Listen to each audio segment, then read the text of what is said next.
Salut les gars bien, dans cette vidéo je vais vous montrer une stratégie de trading sur les cryptos avec le DAS, mais une stratégie simplifiée. Alors elle est aussi valable sur les indices en CFD. Elle va vous permettre de faire du scalping sur les cryptos et de profiter des fortes tendances qu'il peut y avoir de temps en temps. Vous êtes sur la chaîne Trading Attitude, la seule chaîne bourse et crypto semblable qui vous aide à devenir indépendant en trading en maîtrisant l'analyse technique. Si vous êtes nouveau ici, abonnez-vous pour ne rien rater. Alors pour mettre en œuvre cette stratégie, on a besoin du DAS, du FTable Middle et du FTable Long. Je rappelle que le FTable Middle c'est paramètre 7 et le long c'est paramètre 5. Il est plus long terme que le Middle. Le DAS, lui, il y a un paramètre qu'on peut sélectionner. Par défaut, il n'est pas sélectionné, mais si on le coche, on va avoir un DAS plus court et on va se servir de ça. Tout d'abord, petit rappel, on doit analyser la structure du marché et respecter les cohérences. Donc cohérence intra-unité de temps, entre les indicateurs dans une même unité de temps, et inter-unité de temps. C'est-à-dire qu'on ne va pas prendre une position longue si dans l'unité de temps supérieure on est en tendance baissière.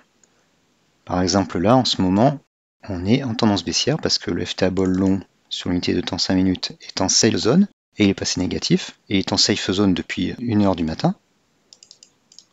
Le FTable middle est négatif et en sell zone. Donc on ne va pas jouer long, ou alors ça va être très spéculatif, bien que ça marche quand même, si on a une cohérence intra-unité de temps, comme ici par exemple. Mais les chances de réussite sont plus faibles. Donc on vérifie ça. Il faut donc que le FTable middle et le FTable long soient positifs et si possible pas trop baissier. Là il est assez baissier le long, sur l'unité de temps supérieure. Et que sur l'unité de temps inférieure, on ait nos FTable qui sont positifs, c'est mieux, et croissants. Voilà, si vous voulez, dit autrement, plus les FTable, d'une manière générale, sur les deux unités de temps, sont positifs et croissants, mieux c'est. Après, il faut qu'ils soient en cohérence, c'est-à-dire que tous les deux soient dans la même situation. Après, sur le DAS, on va choisir deux types de signaux, soit passage positif, ou même passage au-dessus de la courbe bleue après une longue baisse. Si par exemple on a baissé depuis un certain temps, comme ici, le passage au-dessus de la courbe bleue, validé par un retournement à la hausse des FTable, c'est le cas ici, ben on peut investir et on peut gagner pas mal parce qu'on va beaucoup rebondir la plupart du temps. Bon, ça c'est un type de signal. Sinon, pour être plus sûr, on prend soit le passage positif du DAS, soit le passage au-dessus de plus 10.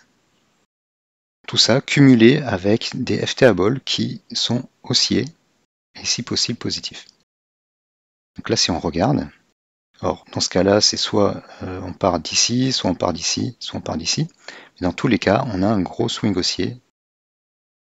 Le DAS repasse sous la courbe bleue, donc stagnation ou correction. Là c'était une stagnation. Il repasse au-dessus, on repart en safe zone sur le FTable middle et on continue, on redémarre la safe zone sur le FTable long. Et on a un nouveau swing haussier. Donc voilà sur un exemple la quintessence de cette méthode DAS short. Et donc d'une manière générale, dès que le DAS passe au-dessus de plus 10, on peut entrer. Donc on pouvait entrer par là, tant qu'on a des FTable qui sont haussiers, en tout cas qui ne tapent pas leur enveloppe inférieure. Là sur le FTable long, on a quitté l'enveloppe inférieure et on va certainement remonter. Donc ça c'est quand on est là, comme ça, et c'est effectivement ce qui se passe. Puis si ça n'arrive pas, eh bien on a potentiellement une petite rechute et on clôture la position. Donc ça marche très bien, c'est quasi mathématique quand on est en tendance haussière, c'est-à-dire quand nos FTable sont positifs et que c'est le cas sur l'unité de temps supérieure. Et au risque de me répéter, il faut en fait que les FTable ne soient pas franchement baissiers, c'est-à-dire qu'ils ne tapent pas leur enveloppe inférieure, comme ici. Et si c'est le cas, eh bien, vous attendez que les sell zones se terminent. Donc là, elles se terminent, mais ici, sur le FTable long, elle était en plein essor et elle ne faisait pas mine de se terminer. Donc il y avait de petits rebonds. mais on continue de baisser. C'est que quand le FTA ball long se stabilise et commence à remonter que là on pouvait entrer. Il y avait un signal ici qui n'a pas donné grand chose. Bon, il fallait vendre rapidement. Et un autre signal ici qui lui dure plus longtemps.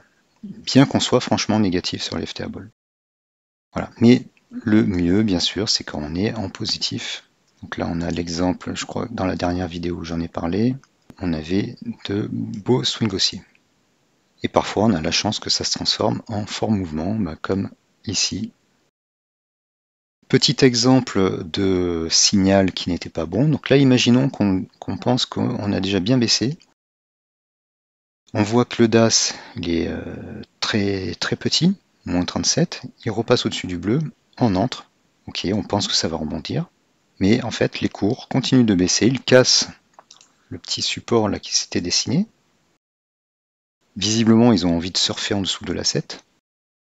Le DAS repasse sous le DAS bleu. Les FTA sont toujours baissiers en fait, ils ne se sont jamais retournés à la hausse. Le FTA ball long passe négatif. Voilà, donc c'est continuation de la baisse. On attend que les sell zones, les deux sell zones se terminent. Ici, elle commence à se terminer. Ça se redresse un petit peu sur le FTA ball long, mais bon, c'est pas encore sûr. Et c'est que ici que ça démarre. Bon, les bougies sont très fortes, donc il fallait être très rapide pour entrer. Voilà, bon, si on rate le coche ici, on voit que le FTA ball long remonte petit à petit et reste en safe zone. Ça repart de plus belle. Et là, on peut prendre les signaux. Il y en a un ici, il y en a un ici, etc. Puis il y en a un bout ici après. Voilà, donc c'est une méthode de scalping qui utilise quasiment qu'une unité de temps. On prend l'unité de temps supérieure pour vérifier qu'on est bien sur des FTA ball positifs, mais en général, quand on est en négatif ou baissier sur l'unité de temps supérieure, il y a un des deux FTA ball ici qui est négatif. Donc si vous attendez qu'ils soient positifs tous les deux, là vous êtes dans de bonnes conditions. Après, vous utilisez les signaux sur le DAS. Après, il faut qu'il y ait aussi de belles bougies. Là, il y a très peu de liquidité. Donc, c'est pas trop le moment de trader. Puis, les cours n'ont pas une pente très forte. Contrairement à ce qu'il y a ici, par exemple. Voilà, là, il y a plus de liquidité. Bon, ça marche bien sûr aussi sur le Dow Jones.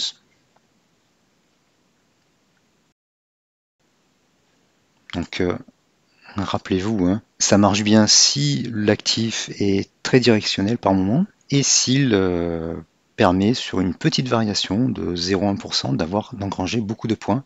Ce qui est le cas si vous utilisez des produits à effet de levier, futurs par exemple, ou CFD, et que l'actif cote 30 000, 33 000, ce qui est le cas du Bitcoin. Vous pouvez aussi, si vous avez sur votre broker crypto 30 000 euros, vous pouvez aussi acheter un Bitcoin. Mais là, il faut faire attention aux frais. Et donc, il faut qu'il y ait des variations supérieures. Donc, les futurs sont adaptés.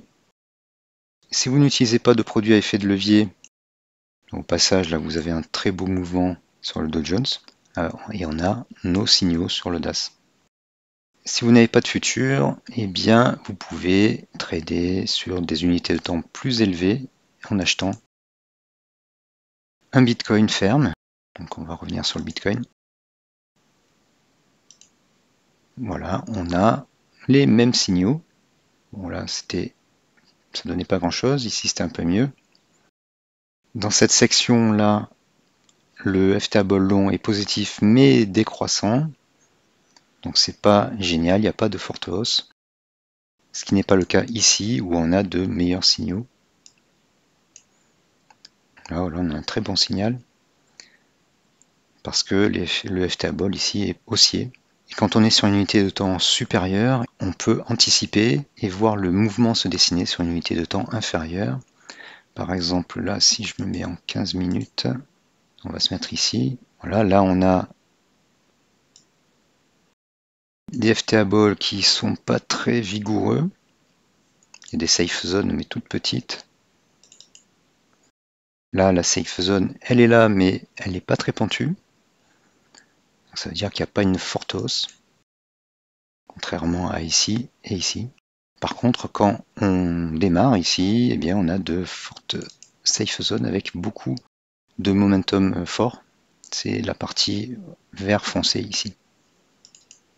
Avec un peu d'habitude, vous allez voir se dessiner ce retournement, ce gain de momentum, avec des plus bas de plus en plus haut et des plus hauts de plus en plus haut, et une inflexion, un retournement.